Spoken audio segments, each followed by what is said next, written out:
going on, guys? Welcome back to United View. Hope everyone is doing very well. We're back with another episode of the Tactical View, and today this is going to be a fascinating one, Cam. We're talking about the draw at Stamford Bridge on Saturday evening. Chelsea won, Manchester United won. The Battle of the Bridge, the tactical Battle of the Bridge is what we'll call it.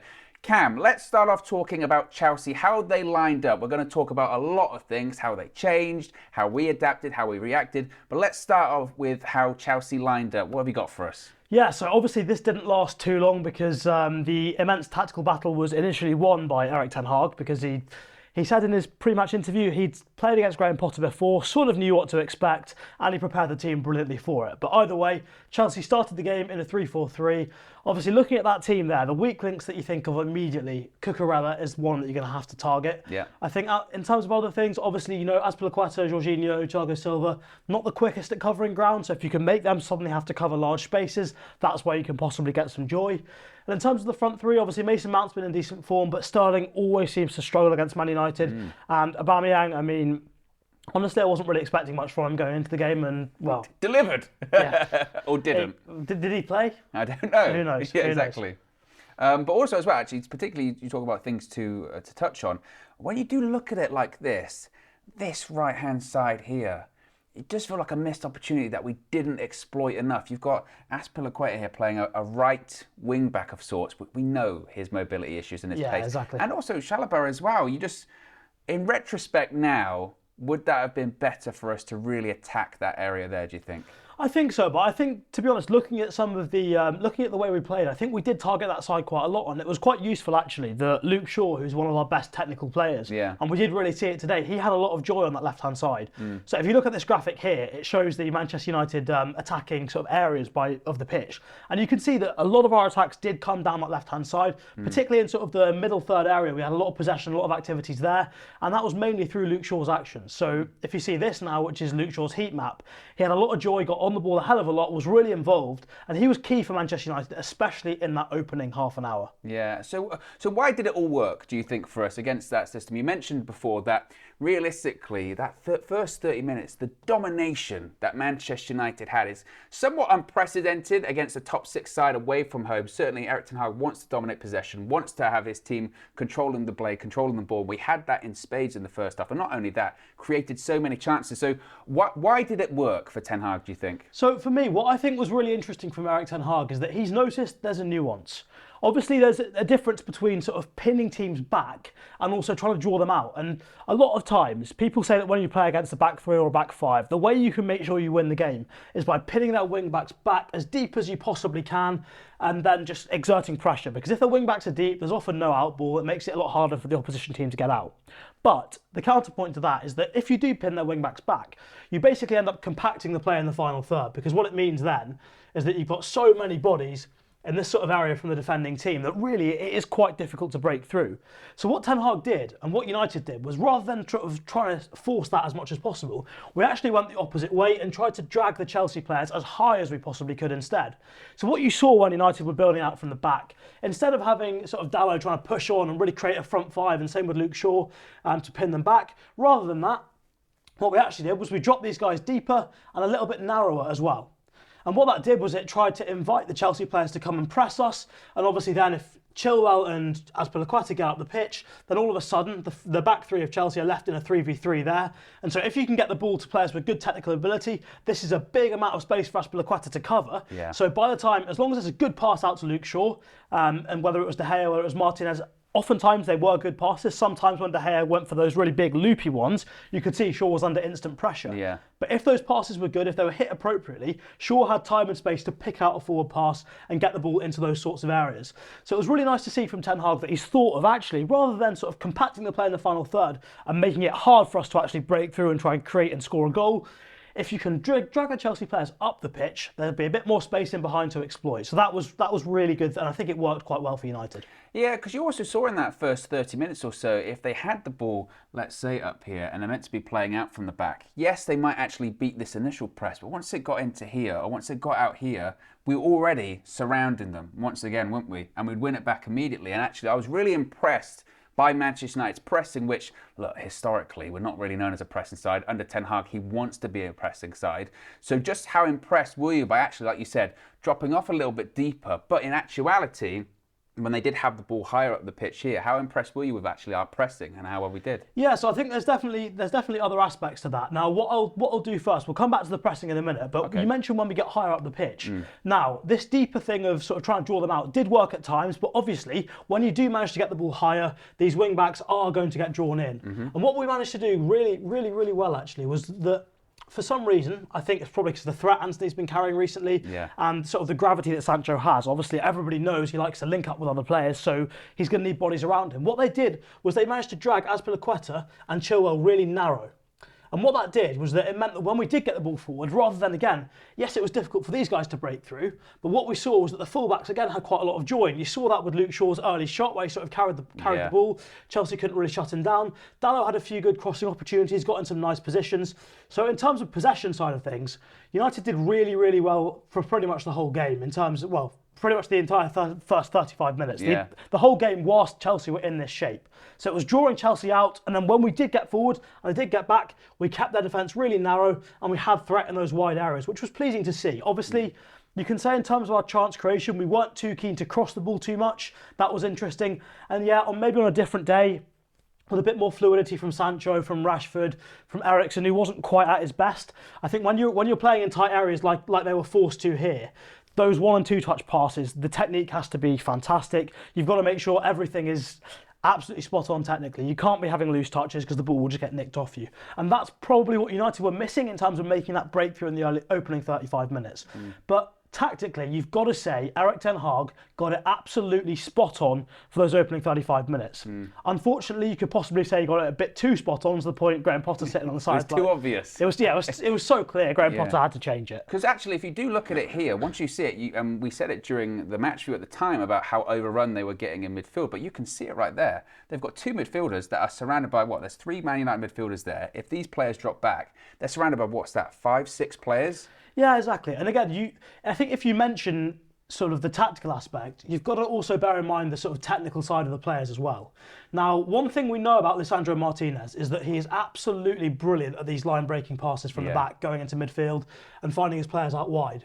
And what that meant as well was that rather than sort of the Chelsea players sort of try and do this and sort of mark our fullbacks when we were drawing them deep to try and come onto us, because Martinez is so good, that gap had to be kept really tight. Now, obviously, if these 2 players are tight on Martinez, if they're worried about that ball going in there, then there's more space and more time for Luke Shaw, and then hopefully more time to get that ball forward. So again, you've got to add on top of the tactical organisation that we had, you've got to bear in mind the technical skills of the players and how they sort of lend themselves to the system we're trying to play. And one thing that's really, really useful and good to see for the future is that teams are scared of Martinez now. They know what he can do. Likewise, Christian Eriksen, when the ball's a bit higher, players press him quicker than they would otherwise with certain other players, than maybe Fred, for example. Because they know if you don't shut him down quickly, he can deliver.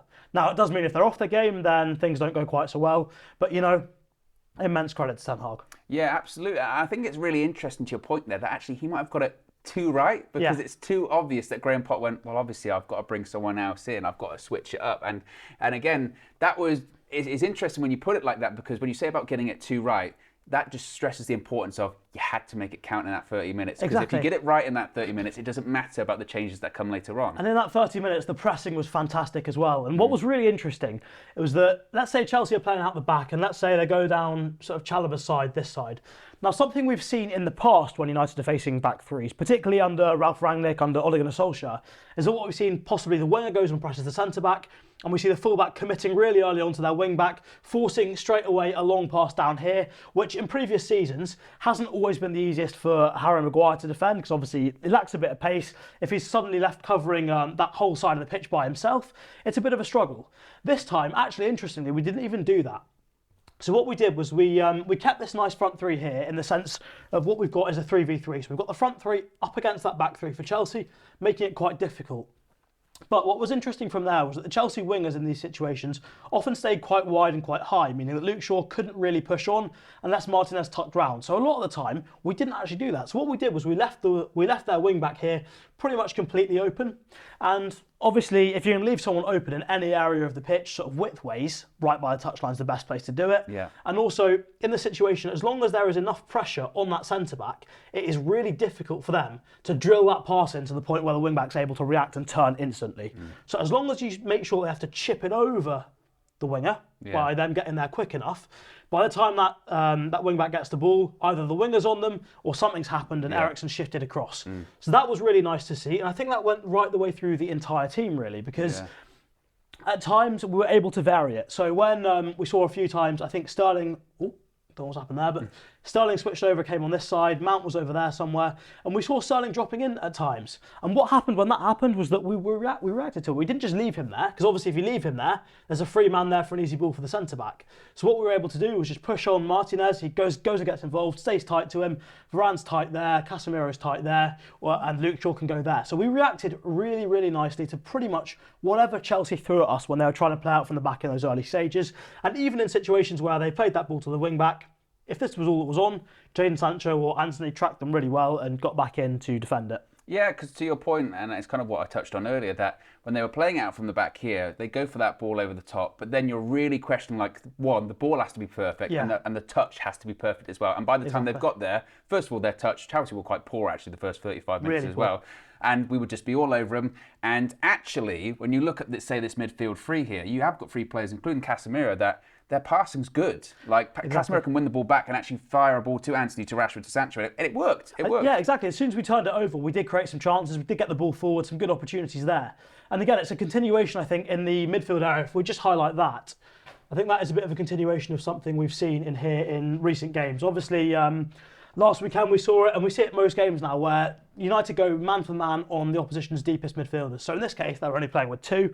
So we had Fernandes and Eriksen really high and tight on Jorginho and Loftus-Cheek. So there was no chance for Chelsea to play through the middle because of the way we set up. So it was fantastic to see, and I was really, really impressed with that. Yeah, so we've spoken about what worked for Manchester United and how it works so well for us. Obviously, you then have to go into Graham Potter making changes, because Graham Potter is a world-class coach. Graham Potter realises that, or adapts very quickly. He's a manager that actually Thomas Frank had said to him in the week in his interview, why do you keep changing formations? And he spoke about, well, opposition and players available. And in reality, it's also because he can, and he's smart enough to know when to adjust, what to adjust, and why to adjust. So he did adjust, and it works for them a lot. What changed? So, for me, obviously the first thing that changed was Cucurella got hauled off, because he was absolutely shocking. He was really, really bad. And the system wasn't working at all. They were getting overrun in midfield. So the obvious solution, stick another player in midfield, and that's exactly what Mateo Kovacic did when he came on. The problem that this caused us straight away was obviously there's a change in the rhythm of the game, a change in the flow of things. So immediately that's going to sort of upset the team that have been doing quite well so far. And it meant that a lot of the ways United had set up weren't quite working anymore. And what was interesting to see, and you can see it from some of the graphics which we'll show in a second, but Chilwell actually, after the change, still pretty much played as a wing-back, whilst Azpilicueta was a lot deeper. Yeah. So if you look at Azpilicueta's heat map here, you can see how much deeper he was and involved in these sorts of areas, whereas if you look at Chilwell's heat map here, he got himself up the pitch a lot higher. And what that meant was you could see really as well that Diogo Dalot was a lot less involved in the play than Luke Shaw was. So he was basically pinned back dealing with Chilwell and sometimes Sterling or Pulisic after he came on. And he wasn't really able to get forward and influence things as much as before. In terms of our pressing structure as well, Anthony, rather than sort of trying to get back and track Chilwell, he stayed fairly high as sort of a counter-attacking transitional threat on Thiago Silva. And that did sort of pay dividends almost just before half-time when he missed that big chance. But in general, it seemed like it just didn't quite work. I would have rather have seen Anthony track back with Chilwell just to give us that defensive security. But also, if he tracks back, I would back him, if he's facing forwards anyway, to beat Chilwell in a foot race. And it means that then, presumably, because he's followed them back, Thiago Silva's a bit narrower, so hopefully there's a bit more space. But also, it would in theory vacate a bit of space for Rashford to make that run into the channels, which I don't know if he was tired, but he didn't really seem to do as much as we would have wanted. Yeah, which is strange for him, because you feel like even when, obviously, look, he's best playing off the left-hand side and best playing as a winger, but when he plays as a striker, you feel like there is this sort of desire for him to drift into those channels and create spaces. And to your point, he just didn't really do that, which was quite surprising. I think what was also interesting as well, and we were chatting about this before we started recording here, but actually with Kovacic's inclusion into the game, Mason Mount, who was started off on this sort of right-hand side for them, actually tucked in quite a lot, and it really opened up this space for him, and again, became a bit of a problem. Suddenly, we were starting to get overrun. Yeah, exactly. So, I mean, a lot of the modern game is about overloads and creating overloads in different areas. Ten Hag's spoken about that, hasn't he? Exactly. Yeah, it's if you get more players than the opposition in a particular area, you've got a high chance of being able to keep the ball and find a way to progress it forward. So, what Chelsea did with the whole thing with Chilwell staying high was that obviously that overloads Dalot, because you've got Chilwell and Sterling up against him, then Varane's sort of dealing with Aubameyang there, and you've got Mason Mount in these sorts of areas lurking as well to basically give them a 4v4 or a 4v3 if Luke Shaw hasn't tucked in early enough. But what was really interesting was that after Kovacic came on, actually one of the main areas that they had an overload was this midfield section here, because Mason Mount was playing quite narrow, and a lot of the time as well Sterling would come in here as well. So Chelsea played with a really narrow front three, and that meant that whereas before Casemiro was able to sort of sweep in that area, and he was only dealing with really Mason Mount who was cropping up in there, and whilst Loftus-Cheek and Jorginho initially, when in the first 35 minutes, were being marked quite tightly by United's two midfielders there. If that happened there, Chelsea were just overloading the area. So it made it difficult for United to really get a foothold on the game, try to get ourselves on the ball.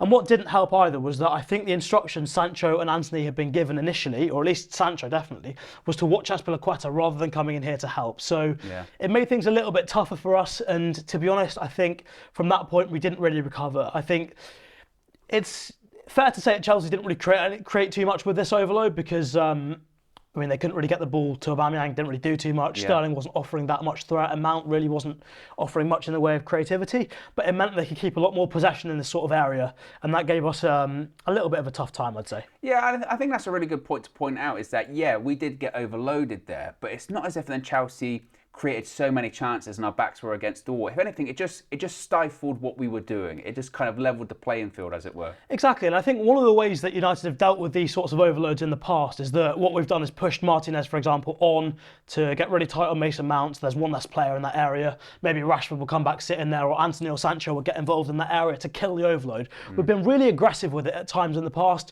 We didn't see that today. We weren't as aggressive with it, but the defensive unit stayed intact for the most part, and we didn't really look under threat apart from the set piece, which was a disgrace. That yes, McTominay probably shouldn't be holding him with two hands, but at the same time, there's so many of those going on in every single Premier League game you ever see. I don't know why the ref chose that moment as the perfect time to give it. It's a bit of a strange one. It's a frustrating one, and as well, I think you've got to understand Scott McTominay's role in that situation. Yeah. When we're going zonal, which we do for the most part, the guys sort of on the edge of the 6-yard box or in the 6-yard box, their job is attacking the ball. Everybody else, their job is not to attack the ball. Their job is simply to block the runners. Blockers. They don't really have to worry about the ball too much as long as they block their man. Now, McTominay probably took it a bit too literally by hugging him and getting two arms around him. But if he's more physical, if he's just playing like this with his arms up, getting in front of him, stopping him running where he wants to run, that's fine. So in that sense, it does need to be sort of, I think we do need to bear in mind that his role isn't necessarily to go and attack the ball. So if he wasn't looking at the ball, which he wasn't really, that's probably why, because it's not his job. His job is to block his man, make sure his man does not bother the zonal markers. Because the danger with zonal marking is if someone gets a run on them, they could be in trouble. McTominay's job was to make sure his man did not get a run on the zonal markers. Yeah, and you've also got to point out who his man was in that case. It was Brozier, who's a big physical centre forward. Yes. So the whole point is, to stop him getting past me and attacking the ball, I've got to be physical with him. Yeah. I've got to initiate that kind of contact. Should he put his arms around him? Probably not. You give the referee an opportunity to make a decision, and by the letter of the law, it is a penalty. However, the frustration is the consistency. You very rarely see them given, especially in the 86th minute.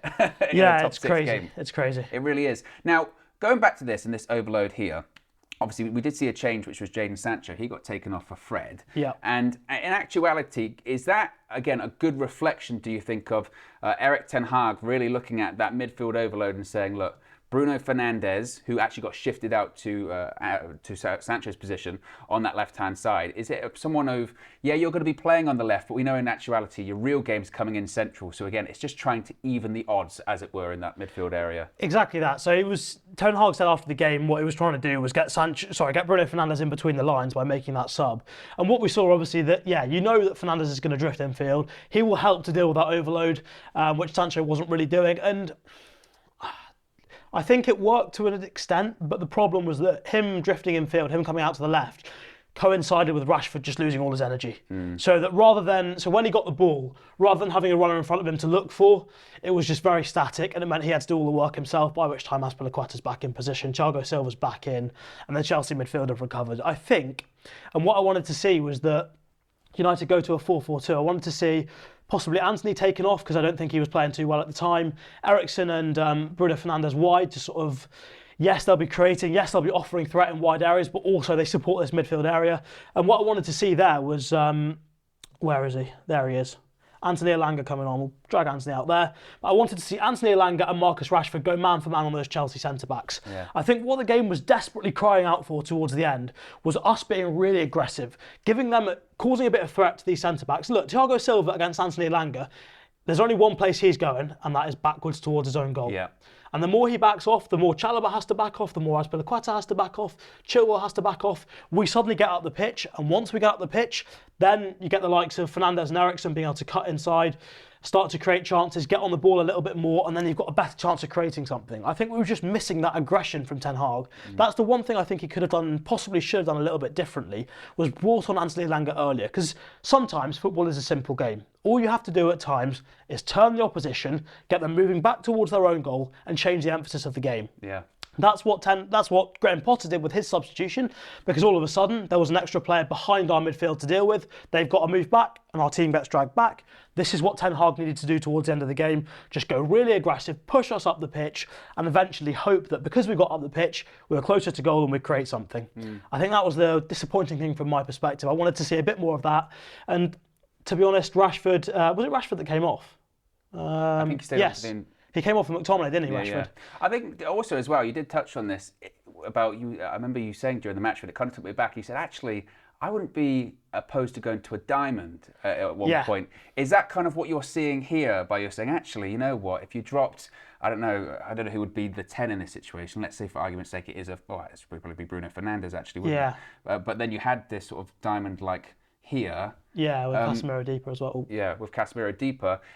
But then we kind of discussed that actually, in reality, that's difficult to do for Manchester United because maybe they haven't trained it or they're not used to it. Just how important is it to actually have a familiarity with the system? It's not as easy as just, let's just switch to a diamond in a game. Yeah, the important thing for a manager, when you first take over a new group of players, what you've got to you've really got to keep building with the same formation. You can't start mucking about with different systems, all that sort of stuff. You've got to build that continuity, that familiarity. What you can do is within your shape, give the players different instructions, different things to do.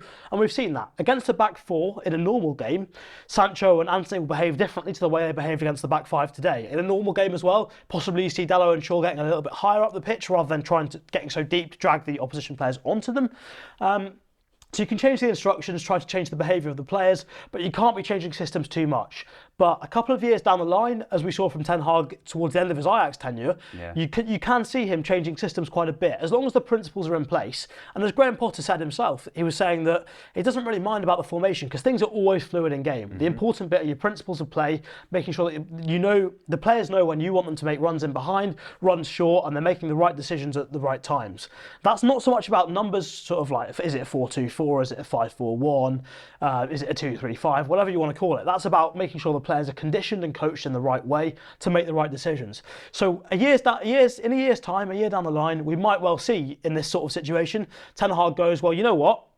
Graham Potter, you've just brought an extra midfielder on, and it's causing us problems because it's now a 3v3, where it was the 3v2 in our favour previously. What I'm going to do now is make it a 4v3 by bringing another one on into that area. We might see that in the future, but I think at this stage, it's more important to build familiarity in the team, in the system, in the way things are going. So I think that's probably why we didn't see it. Yeah, and like you said, in an ideal world, you would look at that and go, okay, then we've got 4 in the middle and 2 up front. Yes. Pin back the centre-backs, pull in these fullbacks, and then you'd maybe be asking a bit too much of your fullbacks. But look, that's what they're meant to be doing, getting forward. Exactly. But it's an ideal situation, and I'm sure actually in reality, it probably is something that Ten Hag maybe did consider at some point, right? Yeah. I would have thought so. So just before we wrap things up, obviously it's a draw, it's a point at Stamford Bridge. Are you seeing, though, tactically from the players and the systems, are you seeing progress? Are you seeing increased fluidity from United? Oh, there's massive progress. You can't look at that first 35 minutes and not say there's progress. What we've done on the ball there is fantastic. The way we've both managed to drag them out when we needed to try and create space in behind, but also then when we've got the ball into the final third, we've compacted them enough that we can try and create chances, admittedly from out wide rather than through the centre. But the fact that we've been able to understand, as the team's been able to understand the nuances and do both of those approaches is fantastic. It shows that they really bought into Ten Hag's philosophy, his way of playing, and they trust each other on the ball as well, which is really important.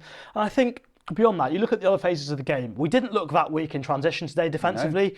Obviously, we didn't look that strong going forward in transition, but we had a couple of glimpses. But I think that's more to do with the fact that Chelsea were set up relatively defensively. Yeah.